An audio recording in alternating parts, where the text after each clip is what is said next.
So in this video you're going to learn how to create an invoice from scratch, and we're going to do that by looking at this page, the previous page that you've looked at, and we're going to attempt to recreate this invoice. So first things first, what we want to do is we want to get the template for Hasanova. So all Hasanova documents need to be done by the template. And then we'll open up the letterhead template, because that's the icon we want to have. That's the icon we want to use when we make the invoice. So one of the skills you're going to learn here in Microsoft Word is how to make a table, if you haven't already learned how to do this. So just so we can get a side-by-side comparison, I'm going to go back to this page so that we can see what details we're looking at here. So we need to find a way to recreate this invoice. So I know that the icon is normally here for the company, but we've already got that up here, so we won't need to put that information here, and that's up in the heading. What information we do need is the rest, so the tax invoice, the invoice date, and whatnot. So let's start with just typing in all the information. So this is the tax invoice, invoice number. So if you didn't already know, hash generally means invoice number. I'm sorry, hash represents number. 1, 2, 3, 4, 5, 6. I'm going to do 2 spaces here and type in 12th February. It says 20XX, so we're just going to put in this here. This one's going to Brian Jones Limited. So invoices can go out to both. Just while I'm typing this, invoices can go out to both people and other businesses. Big Phil 2000 and postcode 2011. Now we've got to put in the due date. So we go due, let's say 20 days from today's date. Or let's look for 20 days from today's date. So maybe instead of 20 days from today's date, we'll set it to the 29th of March 2017. 29th March 2017. Now for the tricky part. So this part here, what you're seeing here is a table, and we can make that on Microsoft Word. Now before you start looking at making a table, you need to think about how many columns and how many rows are in this table. So if we look at this table, we can see that there's 1 column for item, 1 column for quantity, 1 column for rate, and 1 column for total. So we know that we need 1, 2, 3, 4 columns. Now if we look at the rows, we can see here that there's 1, 2, 3, 4, 5, 6 rows. So 4 columns and 6 rows. So in order to make that, you need to go to Insert, and you'll see an option here for Table. Click to table, and then we need to create 4 columns. So when I highlight over here with my mouse, notice how here, wherever you go, it recreates and gives you a preview of what you want to do. So let's go here, 1 column, 2 columns, 3, 4, and 1, 2, 3, 4, 5, 6 rows is what we need. 5, 6. Perfect. So we just need to type in the information now. Quantity, rate, total, curtain, rails is 2 meters. Another thing we might need to look at here is we may need to look at the alignment of the words. So we'll cover that soon. Right after I've typed these parts in. Quantity 1, $5,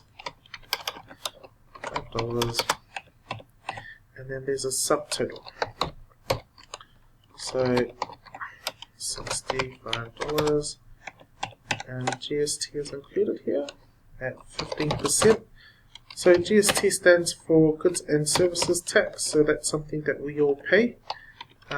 If you're running a business, generally you can get a rebate on your taxes. So notice on this section here, it doesn't have the $sign, but it does normally need to be placed into there. So the total due, and that will be $74.75. Okay, so how do we make it more like this? Now, one thing here is the quantity is normally smaller, so you can actually resize the table by putting your mouse over the line. So notice how my mouse here changes when I go over the line. So that's for highlight, and that's the icon you want. So if I click and drag, it makes it smaller. And I'm going to make it a little bit bigger. Okay, now my text, also the text here looks different. So what that's called is bold. So I'm going to right click here, and I'm going to go Control, and I'm going to right click. Now what I want is here. Now there's two ways that you can make text bold, is you can highlight, click on the home and go B, or you can right click and go B. And notice how it's gone bold. But what you'll notice, what else is different with this is that this is in the center, whereas these are on the side, so we've got to change the alignment. So if you select the text I'm wanting to change, and then up here when I go to the home, you'll see these things. And this one will give us the center. I might want to make mine a bit more flashier than what's here. So I can change that by selecting this text, and where you can see this paint bucket from the home, you can drag down here and give it a little bit more life.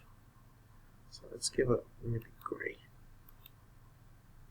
Okay, another thing you may notice here, quantity is also in the center. So let's select quantity and put it into the center. But when it comes to the financial transactions, normally with financial documents, all monetary values are aligned to the right. And you probably notice that when you do your adding and subtracting, when you calculate your own math. So we're going to go select this text, go home, and you'll see in the paragraph tab, there's an option to align to the right.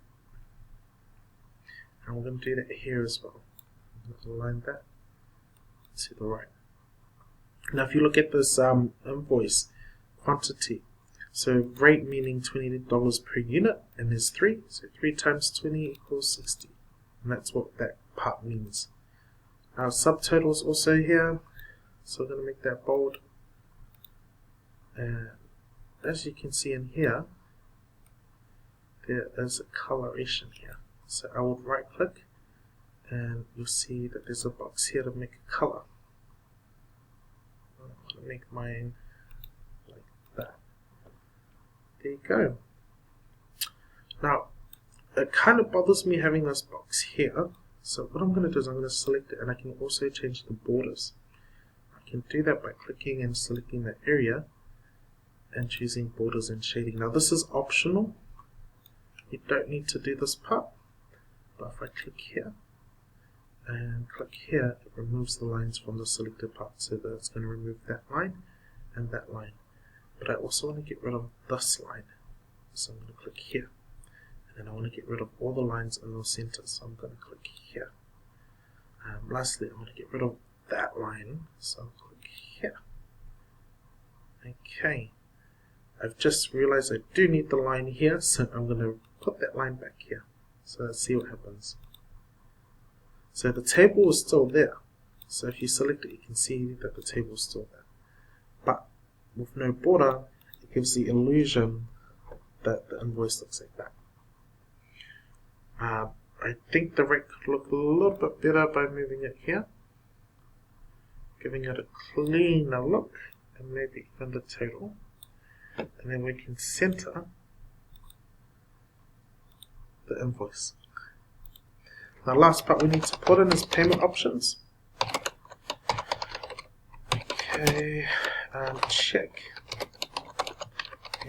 out to 123 Company Limited. So that will be this company, but since we're Hasanova, let's say map out to Hasanova Hotels Limited. Bank deposit account number 120345. Just accidentally pressed the button there. Ignore that part. 45. dash 00345 dash 0, and then I'm going to do an online payment option. www.itsco.nz.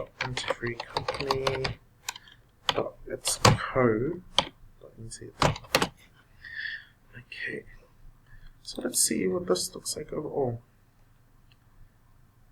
So what I will probably do here is I might even hit enter and double check that our spaces are okay. Now I notice here that this is on the right hand side, so we need to select this text, go back to paragraph and go to alignment and align it to the right. And last but not least, let's make this bold and big so that our customers know what this is when they're looking at it. I'm thinking bringing that up just to give it a cleaner look. So play around with the spacing and make that bold.